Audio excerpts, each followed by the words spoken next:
Sungguhnya Allah Subhanahu wa taala telah mengabarkan dalam Al-Qur'an bahwasanya Allah menciptakan manusia dari tanah, ya. Wa bada'al khalqal insani min tin, dan Allah memulai penciptaan manusia dengan tin, yaitu tanah yang tercampur dengan air. Demikian juga dalam firman-Nya, wa laqad khalaqnal insana min sulalatin min tin. Sungguhnya kami telah menciptakan manusia dari saripati tanah. Ternyata Allah juga sebutkan dalam ayat yang lain, Allah ciptakan manusia dari ajal. Khuliqal insanu min ajal. Sungguhnya manusia diciptakan dari ajal, yaitu ketergesaan. Seakan-akan dalam ayat ini Allah menjelaskan bahwasanya di antara unsur yang menyusun manusia selain tanah adalah ketergesaan. Demikian dalam ayat yang lain Allah mensifati manusia dengan ketergesaan. Kata Allah Subhanahu wa taala, wa yad'ul insan bisyarri du'a'ahu bil khair wa kanal insanu ajula. Dan manusia mendoakan keburukan untuk dirinya, ya, sebagaimana dia berdoa kebaikan untuk dirinya. Itu seorang kalau sudah marah terkadang dia mendoakan keburukan untuk dirinya, untuk anaknya, untuk keluarganya, sebagaimana dia tergesa-gesa ketika berdoa untuk kebaikan. Kemudian kata Allah, wa kanal insanu ajula. Adalah sifat manusia adalah tergesa-gesa. Kemudian juga dalam hadis Rasulullah SAW bersabda, al-ajalatu minasyaitan, bahwasanya tergesa-gesa adalah dari syaitan. Maka terkumpul pada manusia tiga hal ini. Pertama, dia tersusun dari sifat ajal, khuliqal insanu min ajal. Di antara unsur penyusunnya adalah ajal, ketergesaan. Dan kemudian dia disifati dengan ketergesaan. Wa kanal insanu ajula. Manusia tergesa-gesa. Kemudian Rasulullah menjelaskan al-ajalatu minasyaitan, ketergesaan adalah sifat dari syaitan. Maka seakan-akan sifat ketergesaan merupakan sifat dasar seorang manusia, didukung godaan syaitan agar dia tergesa-gesa.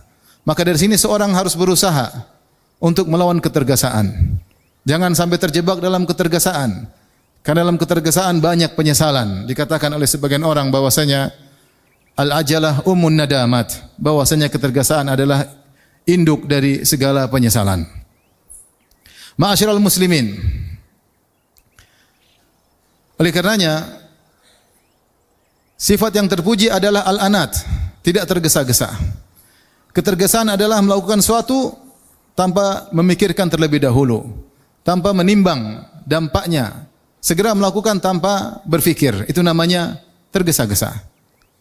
Berbicara sebelum mengilmuinya, berbuat sebelum mempelajarinya, memuji sebelum mencobanya, berfatwa tanpa ilmu, menjawab tanpa memahami pertanyaan, memutuskan tanpa menimbang, itu namanya ketergesaan. Gerasa gerusu. Adapun sifat yang terpuji adalah al-anat. Sebagaimana Nabi SAW pernah berkata kepada al-Ashaj Abdul Qais, Rasulullah SAW berkata, inna fika khaslataini yuhibbuhumallah, al-hilmu wal anat. Sungguhnya pada dirimu ada dua perangai yang dicintai oleh Allah Subhanahu wa taala. Al-hilm yaitu bijak, wal anat yaitu tidak tergesa-gesa. Allah berfirman kepada nabinya, wala ta'jal bil qur'ani min qabli an yuqda ilaika wahyu. Jangan kau tergesa-gesa wahai Rasulullah untuk melafalkan Al-Qur'an sebelum wahyu disampaikan seutuhnya.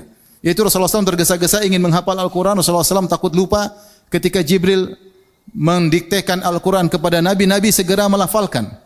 Dalam ayat yang lain, la tuharrik bihi lisanaka lita'jala bih. Jangan kau gerakkan lisanmu agar segera bisa menghafalkannya. Tunggu selesai Jibril mewahyukan baru kau membacanya. Jangan tergesa-gesa. Demikian juga Allah berfirman, fasbir kama sabara ulul azmi minar rusuli wala tasta'jil lahum. Bersabarlah engkau Muhammad sebagaimana bersabarnya para ulul azmi dari kalangan para rasul, dan jangan kau bersegera minta menurunkan azab bagi orang-orang kafir Quraisy. Allah mengajarkan agar Nabi melakukan sifat ta'anni, tidak tergesa-gesa, tidak gerasa gerusu. Karena sifat tergesa-gesa sering mendatangkan penyesalan. Di antara bentuk ketergesaan adalah seperti zaman sekarang ini, terburu-buru dalam menukilkan kabar-kabar. Sampai ada kabar di HP kita lantas kita share. Men-share tanpa kita cek akan kebenarannya. Men-share tanpa kita mempertimbangkan dampak baik dan buruknya, lantas kita share. Ternyata berita tersebut belum tentu benar. Kalaupun benar belum tentu bermanfaat. Sehingga dengan ketergesaan kita segera men-share berita-berita yang terkadang malah mendatangkan kesedihan pada orang lain dan bahkan mendatangkan kemudaratan kepada masyarakat. Betapa banyak berita yang begitu cepat tersebar namun ternyata tidak benar atau tidak pantas untuk ikut disebarkan. Di antara bentuk ketergesaan adalah tergesa-gesa dalam menghukumi seseorang. Datang berita tentang seorang kemudian kita tergesa-gesa memberi hukum orang itu begini, orang itu begitu.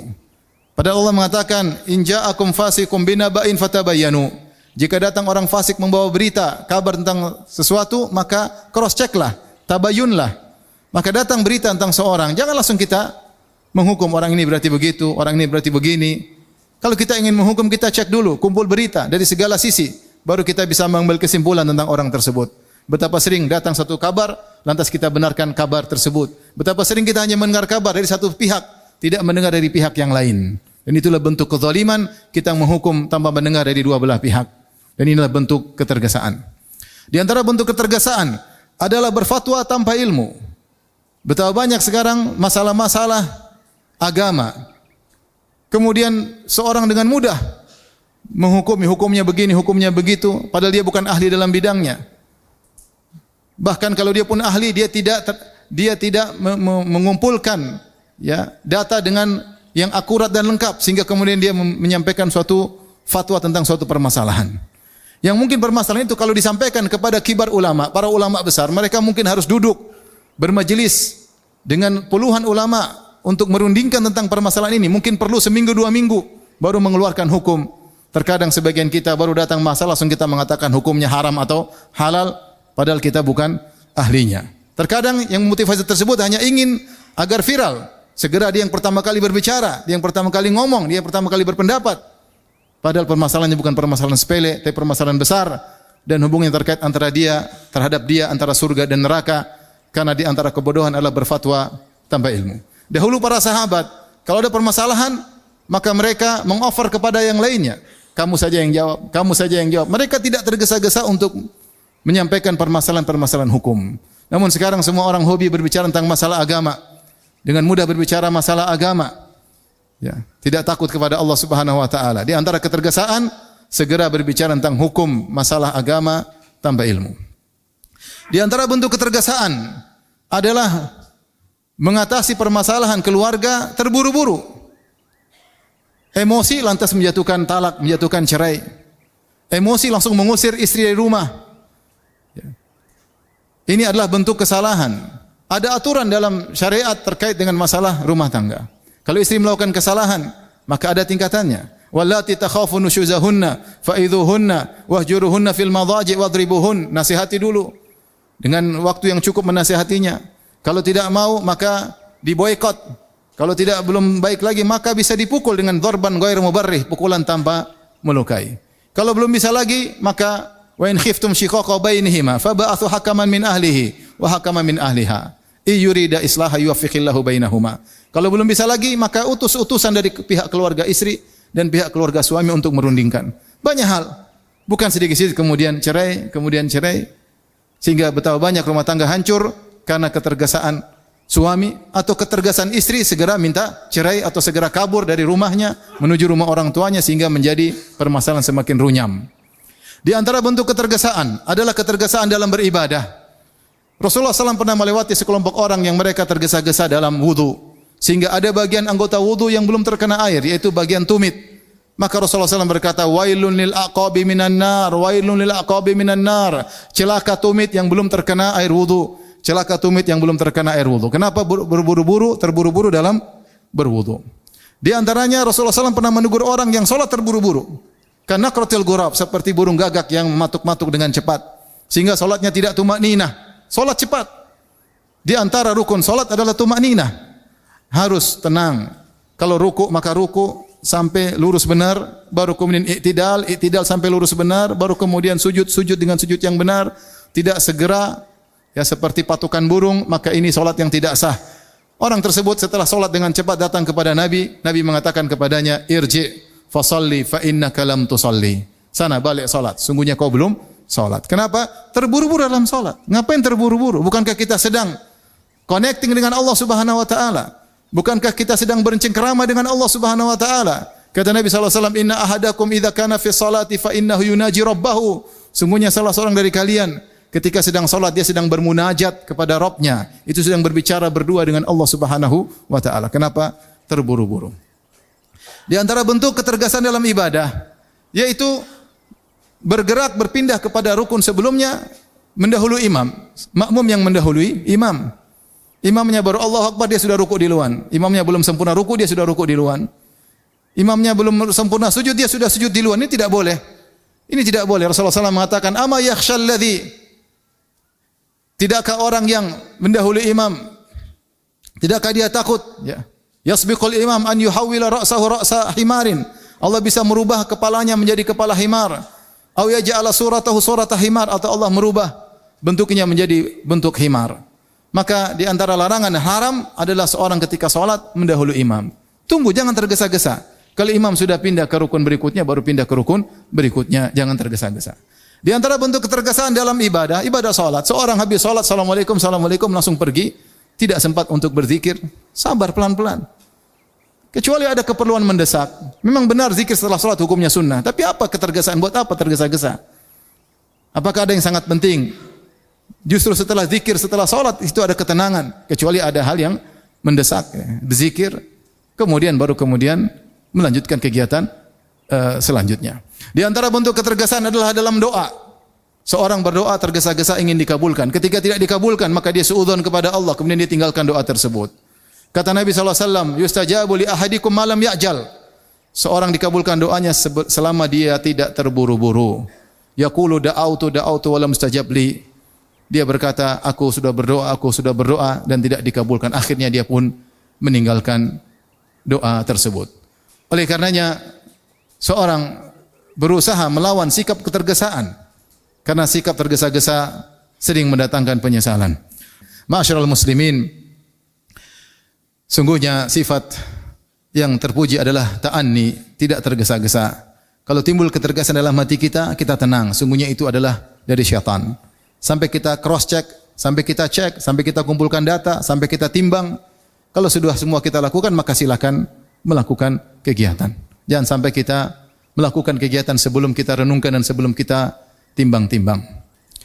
Adapun dalam beramal saleh, yang amal saleh tersebut benar-benar tidak diragukan akan kebaikannya, maka segeralah. Dalam hadis kata Rasulullah SAW, "At-tu'adu fi kulli syai'in khair illa fi amalil akhirah." Tidak tergesa-gesa, tenang dalam segala kegiatan adalah baik kecuali dalam amalan akhirat. Dalam amalan akhirat kita disuruh untuk bersegera. Allah Subhanahu wa taala berfirman, "Wasari'u ila maghfiratin min rabbikum wa jannatin arduha as-samawati wal ardu iddat lil muttaqin." Bersegeralah kalian menuju ampunan Allah dan menuju surga yang luasnya seluas langit dan bumi yang Allah siapkan bagi orang-orang yang bertakwa. Allah juga berfirman, "Sabiqu ila maghfiratin min rabbikum wa jannatin arduha ka ardis samai wal ardi uiddat lil ladzina amanu billahi wa rusulih." Kata Allah, cepatlah, duluanlah. Allah juga berfirman, "Wa fi dzalika falyatanafasil mutanafisun." Untuk urusan pahala akhirat maka bersainglah. Rasulullah SAW bersabda, "Badiru bil a'mali fitanan ka qita'il lail muzlim." Bersegeralah kalian untuk melakukan amal saleh sebelum datang fitnah-fitnah yang sangat gelap, membutakan orang seperti malam yang gelap gulita. Nabi SAW juga bersabda, "Ibtanin khamsan qabla khamsin."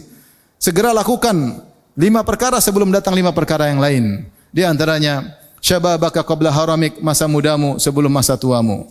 Sihataka qabla saqamik, mumpung masih sehat sebelum engkau sakit. Ya.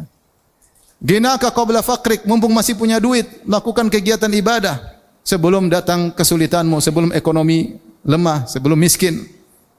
Faraga qabla syughlik, yaitu waktu luangmu, mumpung masih punya waktu luang, maka beribadahlah sebelum datang waktu sibukmu sehingga kau tidak sempat untuk beribadah. Hayataka qabla mautik, mumpung masih hidup, mumpung masih ada nafas bisa kita hembuskan, mumpung ada ruh dalam tubuh, maka lakukanlah amal saleh sebelum datang kematianmu. Maka jika seorang sudah tahu ini amal saleh, maka bersegeralah, tidak usah dia tunda-tunda. Dan hati-hati jangan sampai ditimpa dengan penyakit malas sehingga malas beribadah. Kita tidak tahu kapan Allah mencabut nyawa kita.